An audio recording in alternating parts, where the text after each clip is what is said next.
Congratulations to Eddie. That was a great start.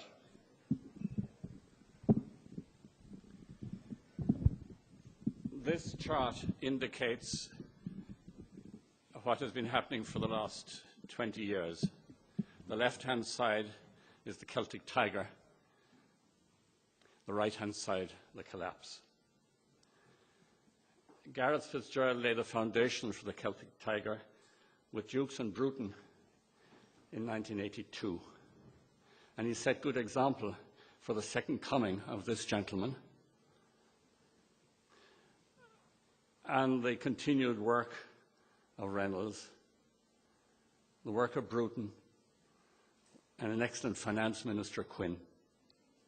And by the time those four prime ministers had done their job, the country was in reasonably good shape, with the highest growth rates seen in Europe year after year. And then our friend arrived.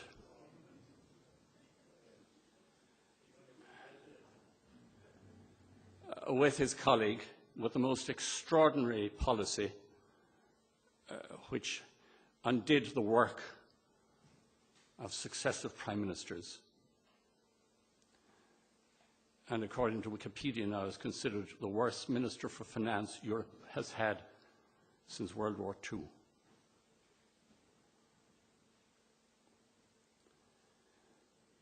He started to spend what he was given by a giveaway budget unseen ever in the history of the country, where taxes were reduced, social welfare was increased, and public spending was outrageously increased. Followed up with a 48% increase in public spending up to 2003. The increase from 300,000 people on the public payroll of 71,000 extra people brought onto the public payroll. In 2000, Ireland was the fourth most competitive country in Europe. By the way, it's about 70,000 people take to run the whole European Union and the Brussels system. We added 70,000.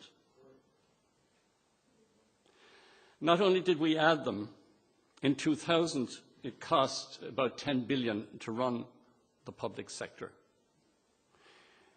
If we paid them the consumer price index, today it would cost 12 billion to run the public sector. But no, we paid, the ATM machine was launched, and we paid them 25% more than the consumer price index. And we had 70,000 extra people.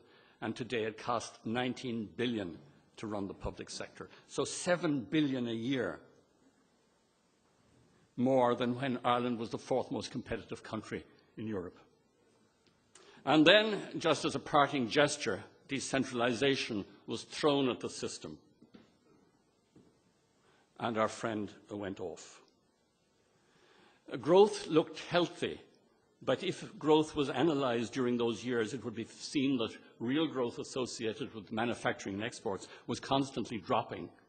And domestic demand, due to increase in public expenditure and building construction, masked the real decay in our economy, which was commenced around 2001. Private debt in a decade grew from 30 billion to 300 billion. And then we went off to Inchydoney.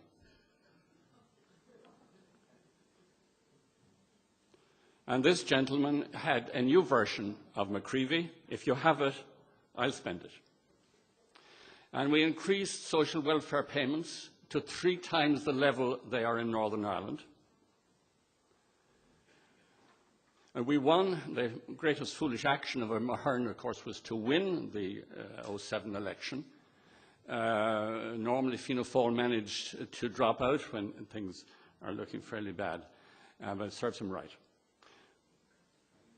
But this is the horrible state of our public finances, where expenditure have gone in one direction and tax in the opposite. It is horrendous. And the hard work which was done since the early 80s, when we were quite a basket case, has been in a few years dissipated.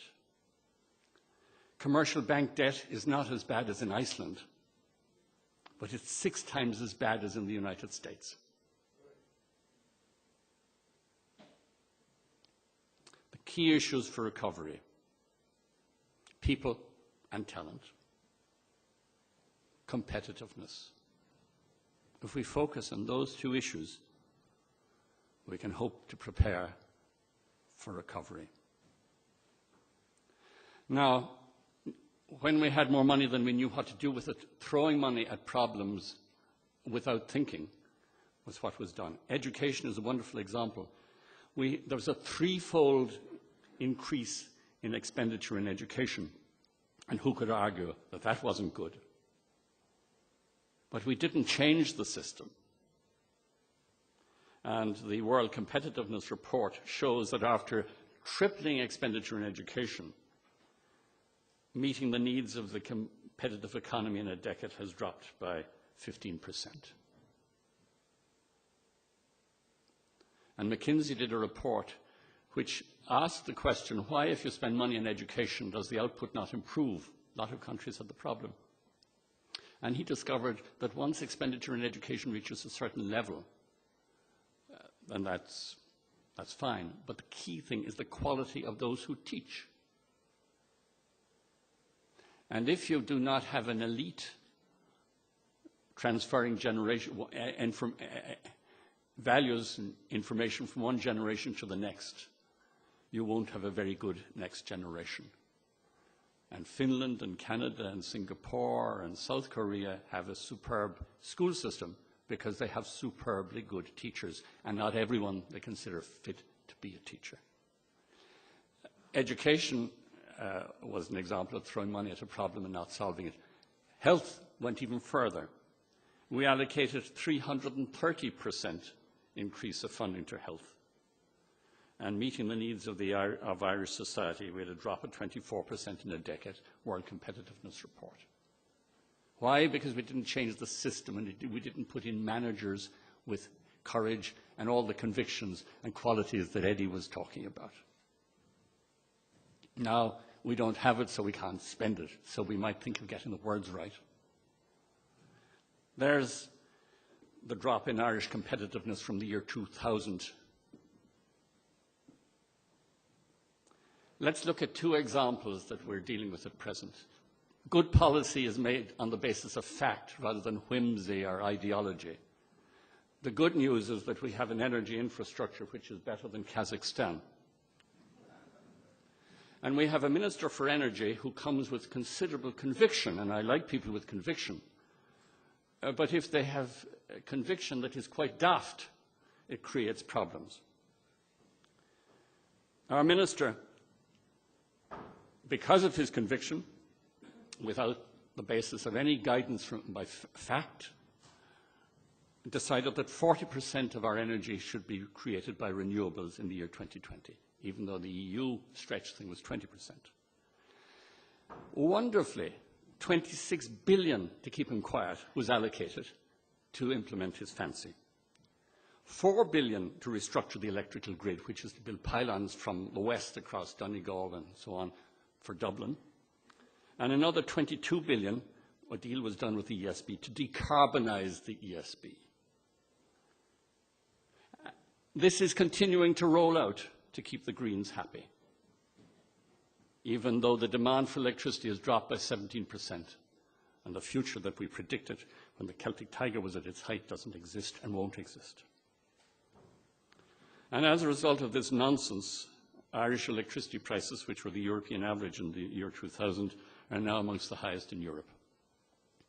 And just on Thursday, you had the multinationals stating that public service levy on all electricity bills to pay for the support for green energy is something that they will strongly resist, and enterprise will move elsewhere if they have to pay this levy. Waste disposal. How can it be that waste disposal in Ireland is twice as expensive as Singapore, where it must be damn difficult to dispose of your waste, or 3 times more expensive than the East Coast in the United States? We have the most expensive waste disposal arrangements in the world.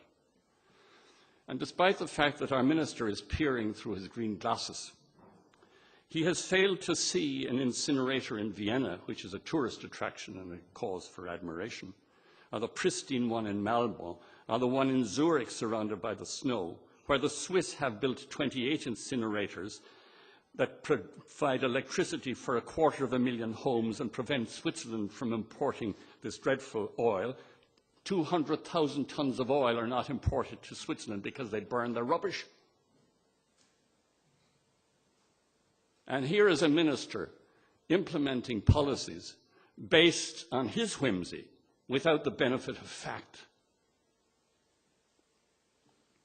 So policies are defective when policies are not based on fact and based on evidence. And we've had a succession of daft policies for the past decade which have created our difficulties. But the big question is, what were the civil servants doing? Because the role of effective civil servants is to signalise in a yes minister way the daft ideas that people have when they come to office. What was the public service doing for the last decade? What were they doing to Charlie McCreevy when he pronounced, if I have it, I'm going to spend it, and all of the silly gambits that he pursued? The construction incentives when we should have been going in the opposite direction. We were pouring oil on the flames. We had lost control of our currency. What about decentralisation? What were the civil servants doing to derail or sideline that? What were they doing about the crazy tax policies, or the bank regulation, or the benchmarking, or the social welfare policy, or the energy policy, or the waste policy, or labour policy? 25 pieces of labour legislation and 8 regulatory bodies, an additional one put in place by Bertie Ahern at 3 o'clock in the morning each time he had to conclude a national wage agreement. So it has been said recently by politicians, we run the country, not the civil servants. That's ignorance of the law, because the country is run in a partnership between the elected officials and the civil servants. Government efficiency has gone in this direction. Mismanagement of state agencies. We have 188 national non-commercial state agencies. These happen to have 2,300 board members. And when I was running the University of Limerick and the NIHE before it, on occasion would be afflicted. On occasion, thoughtful ministers gave me good board members. But as often as not, I got people from Longford and Castletownbere and the extremities of the country to optimise their expenses. And the only interest most of them had was the expense form and lunch. And they were a liability which taxed the resources of the executive. Now, how can we can very quickly alter this by doing what other countries do. An independent commission. It draws up lists of experts in transport or education or health and so on, and the minister makes the choice, but only from a list. And that could be done in the morning, and instantly the 200 state agencies would have decent leadership. The civil service has been weakened. The answer, why haven't they been doing something? But the civil service has been weakened either by default or by intention. The quality of the recruitment during the last 2 decades has been affected by the fact that people, the smartest, have not gone into the public service, they've gone into the private sector. Political advisors have acted as a cocoon around ministers that in some cases have isolated the minister from the professional advice of the public servants. And political advisors are all about the next election and the party. And there is a certain minister who ignores totally his senior civil servants and is guided by these people. Decentralisation was, as Eddie so wonderfully stated, I can't get the magic words you used, Eddie, but it dissipated the energies, it distracted the public servants, corporate memory was lost. One department secretary general found 40 replacements. And was it you had this? I think there were 60, in fact, Eddie. And he said that his core was dissipated. Those who came in couldn't do the job, and they were at an age where they had no interest in learning. Public Service Management Act, which was fairly good, had one flaw, that it provides the opportunity for a minister who's faced down by a secretary general to be hung out and dried. And so you've had a docile civil service since then. And Haughey, terrified good Secretaries General. And the attitudes emerged, whether the minister is right or wrong, go along with it. And that thoughtful sidelining of crazy ideas tended to be less effective. And less confident Department of Finance. Gareth, I think you mentioned at one time there were 20 economists in the Department of Finance, now there's one. So the expertise has been denuded, and you have a generalist trying to do the best job they could. So we need full reform of the civil service, a la New Zealand or Hong Kong. We need Secretary Generals with clear legal means for intercepting daft ministerial initiatives. And we need to beef up the specialist expertise of the Department of Finance. We need, as Eddie was saying, we didn't collaborate on this, we need to reverse decentralisation. I was classified in the Dáil by Bertie Ahern as a Gombeen man because I came from Limerick and was saying decentralisation was daft. I have that honour. And limit the intrusion of political advisors. But the greatest talent deficit is at the very top in the Cabinet. We have no distinguished business leader in the Cabinet. We have only one with a business qualification, a BCom from UCD. If it was from Limerick, it might even be a bit better.